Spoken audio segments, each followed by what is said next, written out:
కోట మహేష్ స్పందించారు. తాను ఎలాంటి తప్పు చేయలేదని స్పష్టం చేశారు. కేసు విచారణలో ఉందని, ఈ దశలో మరింతగా మాట్లాడలేనని తెలిపారు. న్యాయపరంగా పోరాడి నిర్దోషిగా బయటపడతానని నమ్మకం వ్యక్తం చేశారు. కష్ట సమయంలో తనకు అండగా నిలిచిన ప్రజలకు ధన్యవాదాలు తెలిపారు. నిజం చివరకు బయటపడుతుందని పేర్కొన్నారు. తాను న్యాయ వ్యవస్థపై పూర్తి విశ్వాసం ఉంచుతున్నానన్నారు. ఎలాంటి తప్పు చేయలేదు అనేది కూడా ఇవాళ ఇన్వెస్టిగేషన్ లో క్లియర్ గా కనబడుతుంది. ఇప్పుడు వీళ్ళందరూ కూడా 10 మంది ఎవరున్నారో వాళ్ళందరూ కూడా నాకు ఫస్ట్ టైమే పరిచయము. అందుకని వీళ్ళతో ఎప్పుడు కూడా నాకు సంబంధాలు లేవు అని కూడా క్లియర్ గా ఇన్వెస్టిగేషన్ లో తేలింది.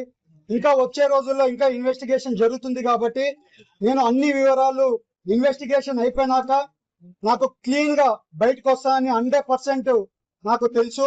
ఎందుకంటే నేను ఏది తప్పు చేయలేదు కాబట్టి 100% నేను బయటకు వస్తానని నేను అనుకుంటున్నాను.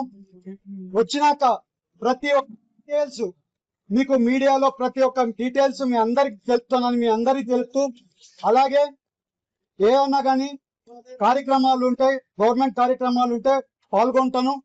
అలాగే మా కార్యకర్తలు ప్రజలు అందరు కూడా ఎవరైనా కలవాల్సిన వాళ్ళందరినీ కలుసుకుంటున్నాను.